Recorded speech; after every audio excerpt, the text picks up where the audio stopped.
बहुत सुंदर श्लोक है चैप्टर। इस सब तो भागवतम का सभी सुंदर ही श्लोक है। अभी हम लोग कल का और इस श्लोक में कनेक्शन, इस श्लोक में अपने माता को कपिल देव महिमामयी माता श्रीमती देवहूति उन सामान्य जनों की दयनीय स्थिति के प्रति अत्यंत कृपालु है, जो जीवन का लक्ष्य न जानते हुए मोह के गहन अंधकार में सोए। इधर माता देवहूति को महिमामयी माता बताए। महिमामयी माता यानी वो किसकी पुत्री थी? मनु महाराज की पुत्री। किसकी पत्नी? महान कर्दम मुनि की पत्नी, और साक्षात भगवान उसके पुत्र रूप में है। ऐसी महामयी साध्वी लोगों की ये दशा, दुर्दशा, हम जैसे बद्ध जीवों की दुर्दशा के प्रति अपने पुत्र से प्रार्थना करिए। इन लोगों का कैसे उद्धार होगा, उनका उद्धार का मार्ग बताओ। एक माता देवती अपने पुत्र से प्रार्थना कर रही है, उनके उद्धार का मार्ग बताओ। इधर तो बताए वो योग भास्कर कपिल मुनि सभी योगियों में योग भास्कर है, योग का सूर्य है, सर्वश्रेष्ठ योगी है, योग भास्कर है। और उनसे माता प्रार्थना कर रही है, इनके कैसे उद्धार हो, उनका कुछ मार्ग बताए। ये पूरा भक्तियों के बहुत सुंदर चैप्टर है कपिल और देवहूति का संवाद का। पिछले श्लोक में हम लोग, चौथे श्लोक में हम लोगों ने क्या पढ़ा? कृपया काल का भी वर्णन करें, जो आपके स्वरूप का प्रतिनिधित्व करता है और जिसके प्रभाव से सामान्य जन पुण्य करने में प्रवृत्त होते हैं। कल का श्लोक। काल, काल हमारे पीछे लगा हुआ है, हमें मालूम नहीं पड़ता है। हम लोग बड़े बर्थडे मना रहे, बर्थडे कर रहे, पार्टी मना रहे, मगर काल हमारा सब कुछ हार लेते हैं। 15वें अध्याय में भगवान बता रहे, मैं ही काल बन के आके सर्वस्व सबको हरा ले, और आगे जो होने वाला घटने है उनको मैं जन्म लेता हूँ और सब कुछ हर लेता हूँ करके भगवत गीता में भगवान 15 अध्याय। इधर भी देवती माता अपने पुत्र से प्रार्थना कर रही है, क्योंकि काल का प्रभाव ऐसे इधर बता रहे, सौभाग्य पद का मार्ग और क्या आध्यात्मिक जीवन का मार्ग में अज्ञानी रहेंगे, सब लोग उसके बारे में सोचेंगे नहीं। मगर प्रत्येक व्यक्ति शाश्वत काल के प्रभाव से परिचित है। मृत्यु तो किसी को छोड़ने वाला नहीं, जात से ही ध्रुव मृत्यु, जब जन्म लिया है उसका मृत्यु निश्चित है। इससे सब लोग डरते, बाकी सब भगवान का पूजा पाठ करो, सौभाग्य की वृद्धि करो, आध्यात्मिक ज्ञान की प्राप्ति करो, इसमें उन लोग को रुचि नहीं। अगर मृत्यु, हाँ अंते नारायण स्मृति, अंत्य तो सबको है, सब, क्योंकि सबको मृत्यु का भय मालूम है, क्योंकि अलग अलग अनेक जन्म में हम लोग को मृत्यु प्राप्त करके इस योनि में आए, क्योंकि हमारे अंदर वो मृत्यु का भय, सबको मृत्यु बता रहे। आगे बताएंगे कैसे मृत्यु के समय 1000 बिच्छू काटे का वेद होता है, को कुछ बेहोश रहता है, किस तरह सब वर्णन है। इसके लिए जो बुद्धिमान लोग हैं, अरे इस मृत्यु का भयानक स्थिति से कैसे पार हो सकेंगे, इसके लिए हम लोग को पुण्य कर्म करना चाहिए। पुण्य कर्म कर, दान पुण्य करो, यज्ञ करो, हवन करो, पूजा करो, इसे पुण्य कर्म प्राप्ति करना चाहिए। इसके वजह से पिछले श्लोक में बताया, पुण्य कर्म करेंगे, पुण्य कर्म करने में प्रवृत्त हो गए तो कम से कम, अरे हम लोग को नरक में नहीं, ऐसे बोलते हैं ना भाई, ऐसे पाप कर्म कर अरे नरक में जाओगे, इसे हम लोग सामान्य बात में भी बोलते हैं ना, बुरे कर्म करते क्यों ऐसा कर्म करे, नरक में जाओगे। ये तो सामान्य लोगों को मालूम है, क्योंकि नरक भी एक चीज है, हम लोग पाप कर्म से करने से नरक में जाएंगे। पर जो बुद्धिमान है वो इस पापमय कर्म से वो दूर रहते हैं। मगर अज्ञानी, अभी इस श्लोक में से 5th श्लोक में देवहूति माता बोल रही है, ये भौतिक लोग ऐसे हैं भगवान को भूल चुके हैं, और भगवान को भूल चुके हैं, इसके लिए लोग उनका ज्ञान का आंखें बंद हो चुकी। जीवों के बद्ध जीवन के अंधकार को प्रकाशित करने वाले, क्योंकि आप जीवों के बद्ध जीवन के अंधकार को प्रकाशित क्यों? क्योंकि उनका ज्ञान चक्षु बंद हो गए, क्योंकि भगवान को जानना ही नहीं चाहते, भगवान से दूर आए हैं, और माया का प्रभाव से इतने गहरी नींद में सोए हैं, तो उनको इस भवबंधन से बाहर निकलने का वो सोच भी नहीं करे। इधर फर्स्ट पॉइंट है, उनके ज्ञान चक्षु बंद होने से वे आपके आश्रय के बिना उस अंधकार में लगातार निद्राग्रस्त है। ज्ञान चक्षु है ही नहीं, इसके लिए अंधकार के निद्रा में ग्रस्त है। और ऐसे कर्म कर रहे हैं, क्यों सा कर्म कर रहे हैं?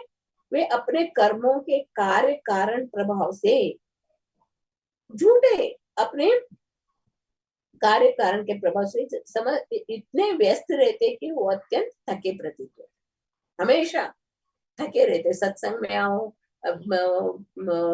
मंदिर में आओ करके, नहीं नहीं आप भैया हम लोग बहुत थके, बहुत थके, हमेशा हम लोग देखते ना, सब लोग यही बोलते हैं, हम लोग थके हुए। इस श्लोक में देवहूति माता अपने पुत्र से बोल रहे हैं, भक्ति योग, भक्ति योग के द्वारा उन बद्ध जीवों के उद्धार के लिए जिनकी सामान्य दशा का यहाँ वर्णन हुआ है, सूर्य के प्रकाश के तुल्य उनके पास अपना हित देख पाने की आंखें नहीं।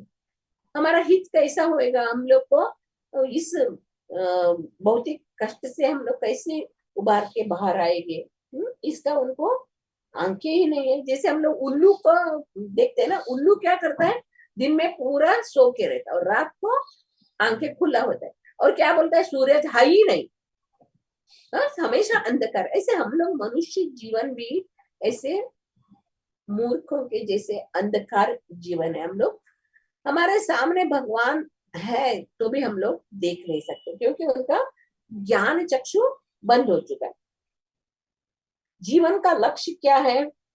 जीवन का लक्ष्य क्या है? भौतिक आवश्यकताओं की वृद्धि करना नहीं, क्योंकि शरीर कुछ ही वर्षों के लिए, वर्षों से अधिक नहीं रह सकता, मगर जीव तो शाश्वत है और उनकी आवश्यकता शाश्वत है। इधर हम लोग क्या कर रहे हैं? शरीर की आवश्यकता पूर्ण कर रहे हैं। ये जो शरीर है नाशवान है, क्षण क्षण क्षण क्षण क्षण बदलते रहता है, और हम लोग स्मशान के ओर बढ़ रहे, और हम लोग इधर हम लोग अपना यशस्वी जीवन, हम लोग सक्सेसफुल है, हम लोग सक्सेसफुल है करके अपना जीवन को ऐसे गाड़ दिए है कि इंद्रिय तृप्ति है जीवन का लक्ष्य। इधर जीवन का मूल लक्ष्य भूल गए। कह रहे जीव शाश्वत है और जीव की आवश्यकता शाश्वत है, मगर शरीर नाशवान है, शरीर की आवश्यकता भी वो टेम्पररी। ये हम लोग समझते नहीं। जो हम लोग को जीवन का लक्ष्य क्या है, हम लोग को इस भौतिक कष्टों से दूर होना और सुख की प्राप्ति, ये भौतिक लोगों का लक्ष्य है।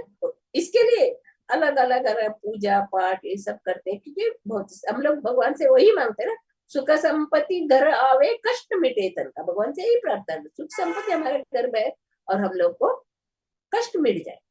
इस भौतिक दुनिया में हम लोग देखते सुबह से रात तक ऐसे मेहनत करते हैं जीव, बद्ध जीव, न खाने के लिए टाइम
कैसे करके वो भगवान की प्राप्ति करते हैं। और एक ये आगे फोर्थ कैंटो में आएगा, प्राचीन भविष्यति करके एक राजा थे। उनके 10 पुत्र थे, वो प्रचेता। उन्होंने अपने पुत्रों को सबको तपस्या करने के लिए भेजा, वो लोग तपस्या करने के लिए गए। पर ये प्राचीन भरी राजा क्या करते, इतना यज्ञ करते थे, पूरा सृष्टि में पूरा यज्ञ, सब जगह, एक भी जगह खाली नहीं, सब जगह यज्ञ करते जाओ, यज्ञ करते जाओ, यज्ञ करते जाओ। इतना यज्ञ कर रहे थे, तो नारद मुनि को आते, नारद मुनि आते और उसको पूछते, राजा इतने सारे यज्ञ कर्म में क्या है, ये किसमें आता है? कल हम लोग पढ़ा, कल शाम को ईशोपनिषद में हम लोगों ने पढ़ा 3 प्रकार का कर्म है। कौन सा कर्म? कर्म, विकर्म, अकर्म। कर्म अकर्म विकर्म। हाँ, कर्म अकर्म विकर्म। कर्म क्या है? पुण्य कर्म माता जी, शास्त्र के अनुसार पुण्य कर्म। शास्त्र के अनुसार विधि विधानों का पालन करके जो कर्म करते हैं वो कर्म है। और क्या अकर्म क्या है? बिना फल की इच्छा के जो हम भगवान के लिए जो कार्य करते हैं, भगवत धाम जाने के लिए हम लोग जो कार्य करते हैं वो अकर्म। और क्या? विकर्म। विकर्म क्या है? जो शास्त्रों के अनुसार नहीं किया जाता, विरुद्ध, अपनी इंद्रियों भगवान को छोड़ के, भगवान को छोड़ के अपने मन गणन सब अपने इच्छा पूर्ति के लिए जो यज्ञ करते हैं वो विकर्म करके बोले। इधर ये प्राचीन हरि इतने यज्ञ कर रहे थे, नारद मुनि आके पूछते, राजा आप सतत इतने सारे, एक जगह भी नहीं छोड़ा, सब जगह में यज्ञ यज्ञ यज्ञ कर रहे। सकाम कर्म, इधर आप लोग सकाम कर्म का भी हम लोग देखते। सकाम कर्म के अनेक क्या है? सकाम कर्म का मीनिंग क्या है? पुण्य कर्म माता जी। सकाम कर्म ने फल की इच्छा से, फल की इच्छा से हम लोग को उससे फल मिलना चाहिए, वो भी पुण्य कर्म है, मगर फल की इच्छा से करने का, वो भी वैदिक इसमें बताया यज्ञ करना चाहिए। फल और क्या? सकाम कर्म। ये प्राचीन भरी राजा इतना यज्ञ कर रहा, सकाम कर रहे थे, तो नारद मुनि पूछते उसको, क्यों इतना यज्ञ कर, इतना आपका मन में जो भी इच्छा है पूरा नहीं हुआ क्या, इतने सारे यज्ञ कर रहे हो, तो जीवन का लक्ष्य क्या है आपको मालूम नहीं क्या, करके उसको पूछा। तो राजा बोलता है, हाँ नारद मुनि, मुझे इतने मैंने फल की इच्छा से सकाम कर्म में इतना आसक्त हो गया, मुझे वो उसका छोड़ के और दूसरा कुछ ही दिख ही नहीं रहा है, मुझे जीवन का लक्ष्य मालूम नहीं है। तभी नारद मुनि उसको बताते, देखो एक नियम है, उतने नियम तक ले हम लोग यज्ञ कर सकते, अगर वो नियम को बाहर हम लोग यज्ञ करेंगे से हम लोगों को भी इसमें बंधन में फंस जाते। अरे वैदिक शास्त्र में यज्ञ करने का लिखा, और इधर कैसे हम लोग को कर्म बंधन में फंस जाएंगे? तभी नारद मुनि उनको इतने अच्छे से बता। तो यज्ञ करते हैं, तो यज्ञ करते वक्त 4 लोग रहते हैं, जो आहुति देने वाला, मंत्र बोलने वाला, सब सामग्री करने वाला, फिर लास्ट का एक रहता, वो बराबर मंत्र बोल रहे हैं या नहीं, करेक्ट मंत्र प्रोनाउंसिएशन या हुआ है नहीं देखने के लिए 4 शुद्ध योग्य ब्राह्मण रहते। अभी अगर आप यज्ञ कर रहे हैं, इसमें थोड़ा सा भी त्रुटि हो गया, मंत्र बोलने में किसमें त्रुटि हो गया, तो क्या होगा आप लोगों को? उसका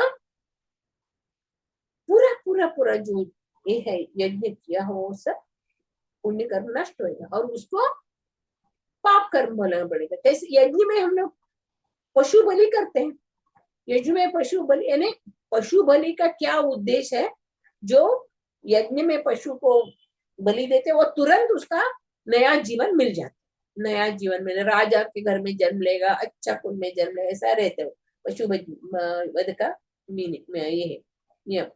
मगर ये राजा ऐसे करते जा रहे करते जा रहे, उसका मंत्र बराबर नहीं हुआ, तो इसका क्या परिणाम होएगा?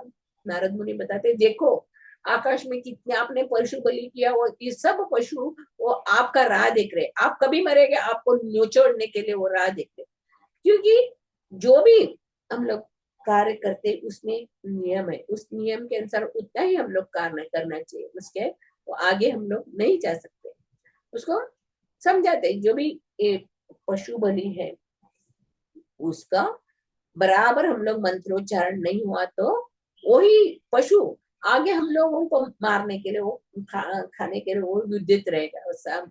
नारद मुनि राजा को बता रहे, देखो आकाश में कैसे कितने पशु आपको मारने के लिए उद्यत है। ये यज्ञ जो है उस टाइम जब देवहूति और कपिल का वो लोग जो युग में थे, वो जो सामान्य था वो लोग सब नियमों का पालन करने वाले थे, सब एक करते थे, वो योग्य ब्राह्मण थे। मगर धीरे धीरे धीरे धीरे क्या हो गया, यज्ञ का मीनिंग है पशु बलि का। पशु बलि ये हो गया उसपे, यज्ञ का अर्थ है पशु बलि। इसके लिए गौतम भगवान का गौतम बुद्ध का जन्म हुआ। उन्होंने पशु बलि को बंद कर दिया और वेद का सबका बंद कर। उसके बाद शंकराचार्य के सब चालू किया, वो अलग। इधर नारद मुनि बता रहे जो पुण्य कर्म हम लोग कर रहे, मगर कितने भगवान बता रहे भगवत गीता में, क्षीणे पुण्य मरते लोग के विषय। हम लोग पुण्य कर्म करने से हम लोग को स्वर्ग लोक की प्राप्ति होगी। और स्वर्ग लोक में कितना दिन रह गया, अपना बैलेंस कितना है उतना तक हम लोग उधर रहे। हमारा बैलेंस खत्म हो गया फिर वापस नीचे आना पड़ेगा। क्षीणे पुण्य मरते हुए हमारा पुण्य कर्म खत्म हो तो वापस नीचे, वापस हम लोग को जन्म मृत्यु चक्र से हम लोगों को घूमना पड़ेगा। ये कर्म बंधन है। इस संसार यानी क्या है, बंधन है, कर्म बंधन। पाप कर्म कर्म पुण्य कर्म करे तो क्या होगा, स्वर्ग लोक में जाएगा, और पाप कर्म करे तो क्या नरक लोक में जाएगा। तो दोनों ही योग्य नहीं है। मगर हम लोग को कैसा कर्म करना चाहिए, हम लोग अगर कर्म बंधन में फंसना नहीं है तो हम लोग को कैसा कर्म करना चाहिए। कल हम लोग पढ़े माता जी के क्लास में हम लोग सुने थे, ईशावास्य कर्म मात्र भगवान को प्रसन्न करने के लिए, भगवान को प्रसन्न करने के लिए करना है कार्य। भगवान ने जो हम लोग को बताया है, ईशावास्यम इदम सर्वम, वो सब जो बताया है उस विधि से हम लोग को भगवान के शरणागत होएंगे तो हम लोग का एक कर्म बंधन हम लोग को फंसेगा नहीं। तो हर एक को एक कर्म बंधन फंसने वाला है, वापस वापस वापस वापस 84 लाख योनि में घूमने वाला है। ये कर्म बंधन को हम लोग को इधर यज्ञ चैतन्य महाप्रभु ने ये हम लोग को, उनको मालूम था ये बद्ध जीव, कलयुग के जीव मंद बुद्धि हतभाग्य उपद्रवी हो गए, उन लोग ये सब यज्ञ नहीं करेंगे यानी, और यज्ञ करने के लिए सामग्री ब्राह्मण कुछ नहीं मिलने वाला है। इसके लिए उन्होंने आसान तरीका दिया हम लोग को। हाँ, हम लोग को क्या करना है, सब लोग मिलके बैठ के हरे कृष्णा कृष्णा कृष्णा हरे हरे राम राम राम हरे हरे संकीर्तन यज्ञ करना चाहिए। वो जो ये लोग यज्ञ करके जो पशु बलि देके जो प्राप्त करते हैं वो हम लोग बैठे बैठे हरि नाम लेने से हम लोग को उसका फल मिल जाता है। प्रभुपाद जी बता रहे ये प्राचीन बलि कैसा करता, हम लोगों को भी सब जगह जाके जाके संकीर्तन यज्ञ करना करे। उन्हें किसी पूरा विश्व में उन्होंने यज्ञ करके किया था, हम लोगों में सब जगह हरिनाम का कीर्तन करना चाहिए, हरिनाम का यज्ञ करके पूरा पृथ्वी में सब जगह हम लोग को हरिनाम का प्रचार करना चाहिए। प्रभुपाद जी बता रहे दान हम लोग करते हैं ना, यज्ञ दान तप। यज्ञ दान अपने आप धन को शुद्ध करने के लिए, अपने आप को शुद्ध करने के लिए करते हैं, और तपश्चर्या भी एकादशी उपवास ये सब हम लोग इंद्रियों को निग्रह करने के लिए करते, करना ही चाहिए। बताए जब तक हम लोग भक्ति की सिद्धावस्था यानी भक्ति के पूरा ज्ञान को प्राप्त करने तक हम लोग को ये करते रहना चाहिए, करते नहीं, छोड़ने का नहीं, हमेशा करते रहना चाहिए।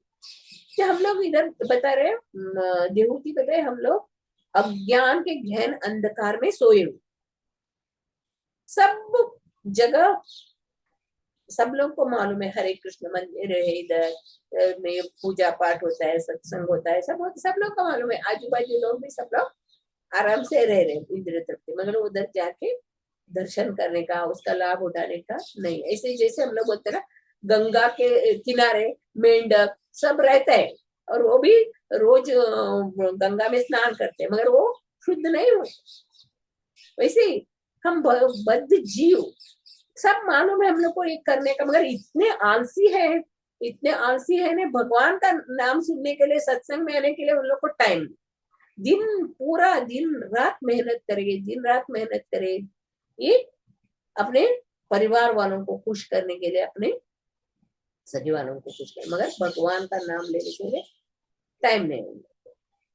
और राजा नृग का भी हम लोग एक स्टोरी भागवतम में सुनते हैं। राजा नृग इतना पुण्य कर्म कर रहा था, कोई दान दे रहा था। हाँ, कैसे है, स्वर्ण मंडित गायों को सुंदर अलंकार से, सोने के सब अलंकार से वो दान देते, दान जितने हजारों हजारों गायों को दान देते। एक बार क्या हो गया, उन्होंने एक ब्राह्मण को गाय दिया था, दान दिया था। वो गाय धीरे से आके दूसरे ब्राह्मण के गाय के झुंड में आके खड़ा हो गया। राजा को मालूम नहीं था, राजा को ये मालूम नहीं, तो उसने वो ब्राह्मण को दान दिया, वो दूसरे ब्राह्मण को दान देने के लिए ये कर रहा था, और वो आके खड़ा हुआ। फिर वो जो पहले ब्राह्मण को जो दिया था गाय था, वो ब्राह्मण आके राजा को बोला, ये जो इधर खड़ा है वो मेरा गाय। राजा ने उसको दान दे दिया, उसको राजा को मालूम नहीं था ये पहले दिया हुआ ब्राह्मण का गाय है करके, वो उसने तो दान दे दिया। फिर ये ब्राह्मण आके झगड़ा करने के लिए, ये गाय मेरा है। तो राजा उसको समझाता है, देखो ये एक गाय के बदले में मैं आपको 1000 गाय देता हूँ। करके बोलता है, ब्राह्मण होता नहीं, मुझे वही गाय चाहिए। तो ये तो राजा ने उसको दान में दे दिया था, वो राज को क्या करना, यही नहीं हुआ। फिर वो ब्राह्मण ने उसको शाप दिया, तो छिपकली बन जा। तो हम लोग भागवतम कथा में सुनते, जो जब ये भगवान के जो वंशज रह रहे थे, तभी एक जंगल में एक कुएं में बड़ा सा छिपकली था। फिर ये भगवान के बच्चे लोग सब खेलते खेलते खेलते वो कुएं के अंदर गए और झाके तो देखा तो इतना बड़ा छिपकली है। तो वो आके कृष्ण, भगवान कृष्ण को बताते, पिताजी को बताते, देखो उधर बड़ा छिपकली। तो हाँ चलो दिखाओ करके वो भगवान कृष्ण भी जाता है, जाके देखता है कुएं में इतना बड़ा छिपकली है। तो भगवान को तुरंत मालूम पड़ता है ये किसी शाप के वजह से ऐसा छिपकली रूप में। तो भगवान अपने हाथ लंबा करके हाथ बढ़ाते उनको और उसको ऊपर दिखाते। भगवान का हाथ का स्पर्श होते ही वो छिपकली राजा बन जाते, नर बन जाते। तो भगवान पूछते, आपको क्यों कैसा है ये शरीर मिला? तो राजा बोलते हैं, मेरे गलती से एक गाय को मैं बदली हो गया, उस गलती से मुझे ये शाप मिला। तो हम लोग देख सकते हैं पुण्य कर्म, पुण्य कर्म में भी कर्म बंधन है, पाप कर्म तो है ही और पुण्य कर्म में भी बंधन है। इसके लिए हम लोगों को हमेशा निष्काम कर्म, भगवान बता रहे ना, जो निष्काम कुछ इच्छा के बिना कुछ भौतिक इसके बिना हम लोग को निष्काम भाव से जब हम लोग कर्म करें, जो भगवान उसको स्वीकार करते ना। भगवत गीता में भगवान बताए, इधर बता रहे, अगर पाप कर्म भी करो, कुछ भी करो, भगवान को कुछ ये नहीं, भगवान उनको देखते भी नहीं, मगर उनके शरण में जो है, अगर पापी तापी जो भी है उनके शरण में तुरंत उनको उद्धार कर देते।